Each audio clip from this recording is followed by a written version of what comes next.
Hey everyone, and welcome to the All Sorts podcast. Today we're going on a deep dive into something I know a lot of you are very familiar with, caffeine. Caffeine. Yeah, we're talking coffee, tea, those energy drinks, Mm-hmm. that daily boost that most of us can't seem to live without. We've got a ton of sources here, from medical websites to research papers, even a couple health guides, all talking about caffeine, the good, the bad, and really how to find that sweet spot for you. Yeah.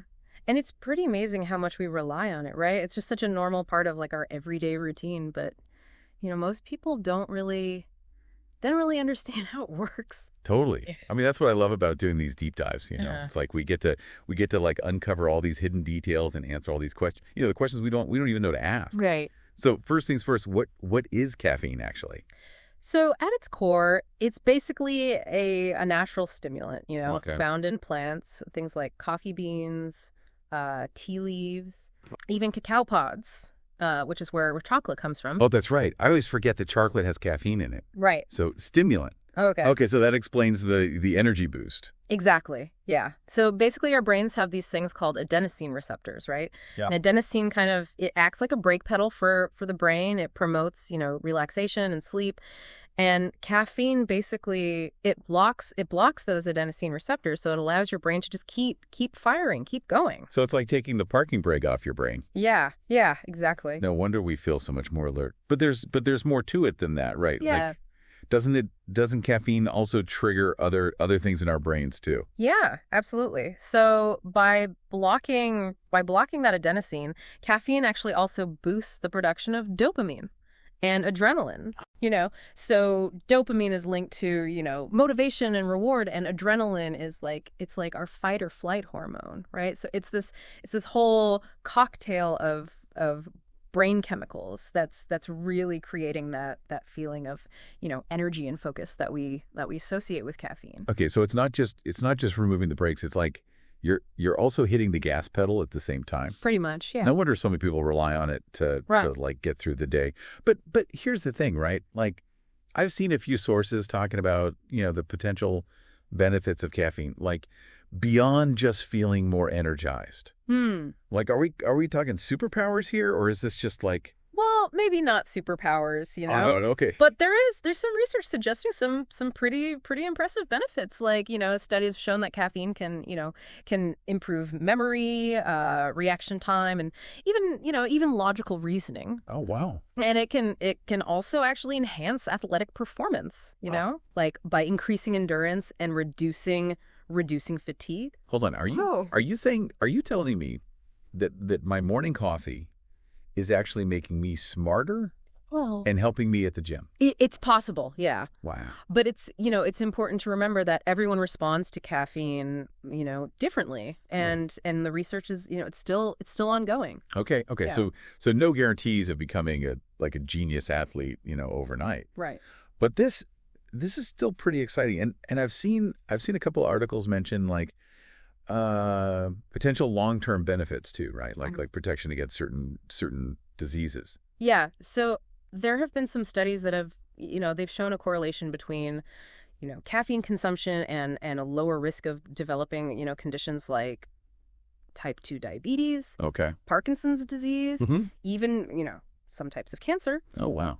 But it's really important to emphasize, that correlation doesn't equal causation. Just because there's a link doesn't mean that caffeine is directly, responsible for these protective effects. More research is definitely needed to fully understand, the relationship there. Okay, so I shouldn't go swapping my doctor's appointments for an extra espresso just yet. Probably not, no. Okay. It's always, important to be cautious and consult with your healthcare provider about any health concerns. That's good advice. Yeah. Always good advice. Yeah. But honestly, all these potential benefits are making me want to like reach for another cup. Yeah. I get it. Right. I get the temptation. But before you do, we need to talk about the other side of the coin here. Oh, what? The potential risks of caffeine consumption, like with any substance, there's a spectrum of effects. Okay. So time for a reality check then. Yeah. Let's dive into the not so fun side of caffeine. Okay. One of the most common downsides is anxiety. Okay. And jitteriness, right? Yeah. You know that feeling when you've had maybe one too many cups of coffee and Yeah. you just can't seem to sit still. Yeah. That's caffeine, that's caffeine doing its thing. Yeah. Yeah, I know that feeling. I know that feeling all too well. Like my hands start shaking, my heart starts racing. Mm-hmm. I suddenly feel like I can clean the entire house in an hour. Right. Which, sometimes isn't a bad thing, but definitely not ideal when I'm trying to focus on work or something like that. Right, exactly. And speaking of focus, we've got to talk about sleep. Yes, yeah, absolutely. Right. So caffeine can significantly disrupt, your sleep cycle. Yep. It blocks those adenosine receptors we were talking about, right? Right. Which are the ones that are responsible for making you feel sleepy. So if you're having caffeine too close to bedtime, you might find it harder to fall asleep, to stay asleep. So that late night cup of tea is probably not the best idea, huh? Even if it's decaf. Yeah, even decaf can contain a small amount of caffeine. Oh, okay. Yeah. The sources recommend avoiding caffeine at least 6 hours before bedtime for optimal sleep. 6 hours. Yeah. Okay, that's definitely something I need to work on. But what about other physical effects? I've heard that caffeine can also affect your heart. Yes. And your digestion too. Right. So caffeine can, it can increase your heart rate. Okay. And your blood pressure. And for most healthy individuals, this isn't really a major concern. Right. But for those with pre-existing heart conditions, it's something to be mindful of. Right. Right. It's always best to talk to your doctor if you have any concerns there. Makes sense. And what about digestion? Mm-hmm. I've definitely experienced some not so pleasant stomach issues after like a big cup of coffee. Yeah, so caffeine can actually stimulate the production of stomach acid, which can lead to, heartburn or indigestion, Yeah. especially for people who are prone to, to those issues. Right. And it's also a diuretic, which Fine. means it increases urine production. Okay. And that can lead to dehydration if you're not replenishing fluids properly. Okay, so I've heard the term diuretic before, but I'm not really sure what that means. Can you explain that a bit more? Yeah, so a diuretic basically it helps your body get rid of, excess water and salt. Oh, okay. Through urination. This is why you might need to use the restroom more frequently after you consume caffeine. It's important to stay hydrated. Right. By drinking plenty of water throughout the day, especially if you're a regular caffeine consumer. So basically, if you're drinking a lot of coffee, make sure you're also drinking a lot of water. Exactly. Yeah, it's all about balance. Okay. And speaking of balance, let's talk about how much caffeine is actually too much. Okay. I know that's a question that a lot of people have. Right, because we've talked about all these potential benefits and risks, but where's the line? Right. Like how much is okay, how much is too much? Right. So the FDA recommends a daily limit of 400 milligrams. Okay. For healthy adults, which is about 4 cups of brewed coffee. Your cups. Yeah. Yeah. But this is just a general guideline. Wow. Individual tolerance can vary widely. Yeah. Depending on factors like, genetics, body weight, and how often you consume caffeine. Okay. I mean, that's actually less than I thought, honestly. I've definitely had days where I've exceeded that limit. Yeah. But it's not just coffee we're talking about here, right? It's all sources of caffeine, like tea, energy drinks, right, and even chocolate. Absolutely, yeah. And that's where it can get a little tricky, right? Because a can of energy drink, for example, can have as much caffeine as like two or 3 cups of coffee. Oh wow. And even some like seemingly harmless snacks. Oh, okay. And desserts can contain surprising amounts of caffeine. Okay, that's a little scary. It makes you wonder if you're like accidentally consuming way, way more caffeine than you realize. Right. So what happens if you do go over that 400 milligram limit? Like, are we talking full blown like caffeine overdose? Well, caffeine overdoses are possible, but they're relatively rare. Okay. You'd have to, consume a very large amount of caffeine in a very short period of time. Okay. But regularly exceeding the recommended limit right. can definitely lead to some, unpleasant consequences. Like what? Give us the scary details. I'm ready for it. Okay. So we're talking, intensified anxiety okay. and jitters, insomnia, okay. headaches, rapid heartbeat, yeah. and even nausea and vomiting in some cases. Wow, that doesn't sound fun at all. And I'm guessing like those symptoms could be even worse for people who are like sensitive to caffeine. Right. Or have some kind of underlying, health condition. Exactly, yeah. It's always a good idea to be mindful of your own, individual tolerance. And to listen to your body.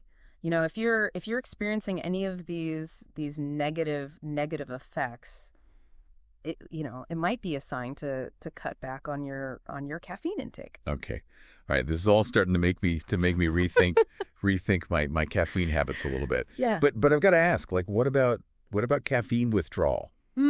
Right. I've heard it's a real thing. But I always thought that was just, for like hardcore drugs, not our friendly neighborhood coffee. Right. Well, caffeine withdrawal isn't considered like a true addiction in the clinical sense. Yeah. But it can definitely produce some uncomfortable symptom.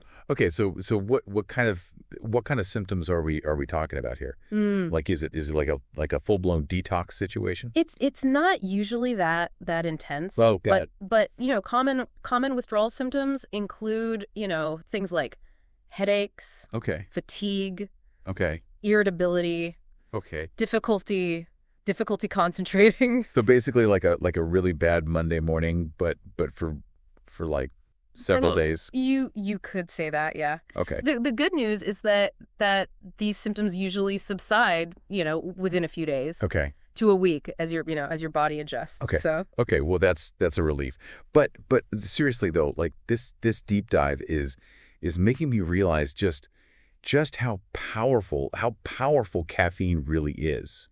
Right? Like it's not just this harmless little pick me up. It's a substance that can have a real impact on our bodies and our minds. Yeah, I think that's a key takeaway from this deep dive. To recognize that caffeine is a powerful substance and should be treated with respect, right? It's not about demonizing caffeine. Right. It's about, understanding its effects. Okay. And making, informed choices that align with your individual, needs and goals. I love that, informed choices. Right. So what does that look like in practice? Like what are some practical tips for like navigating, the caffeine landscape and finding that sweet spot? So the first step is awareness, Okay. Start paying attention to how much caffeine you're actually consuming. Yeah. Keep a food journal for a few days and track, every source of caffeine. Yeah. Coffee, tea, soda, energy drinks. Right. Chocolate, the whole works. Okay, so track it like a detective, like tracking a suspect. I can do that. Yeah. But what's the point of all this tracking?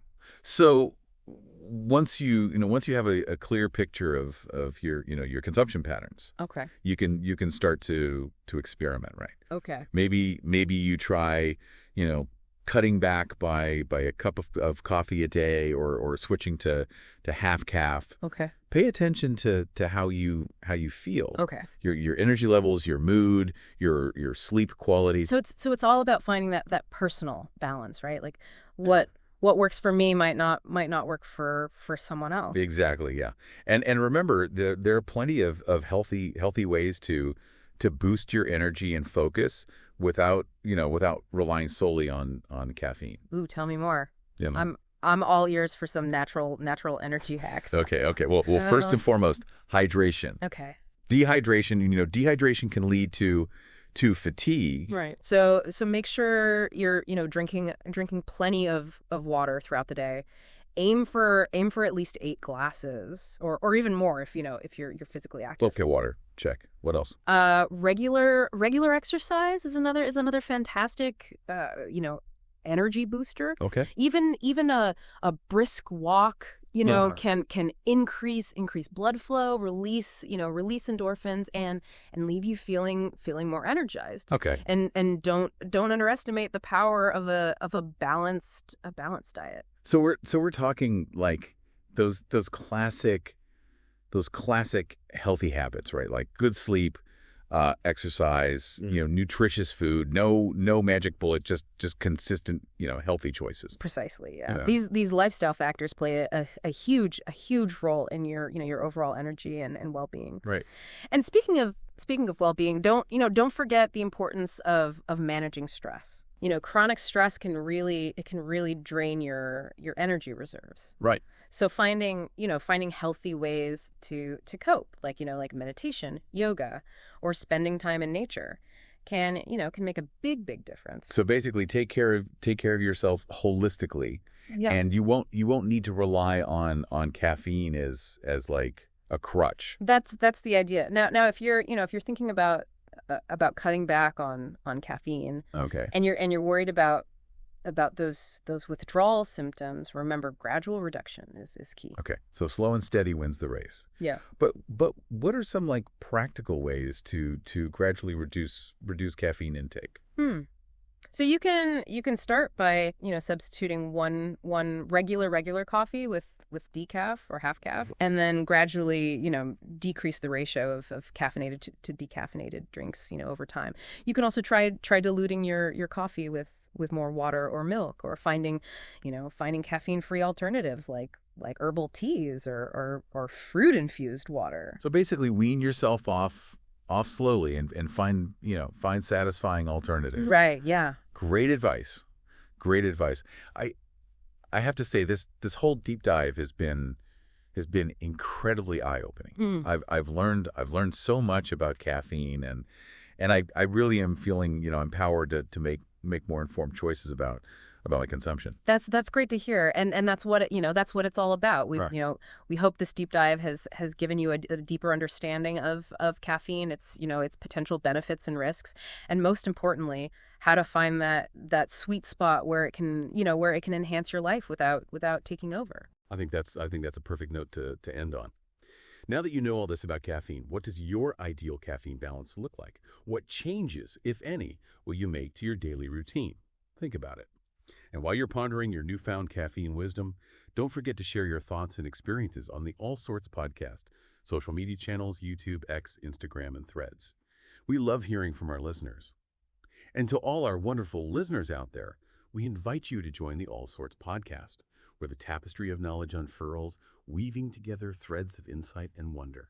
Subscribe to our YouTube channel, the vibrant heart of our community, and follow us on X, Instagram, and Threads, where the echoes of our conversations continue, sparking new connections and discoveries. Until next time, stay curious, stay informed, and maybe, just maybe, enjoy a cup of coffee, mindfully, of course.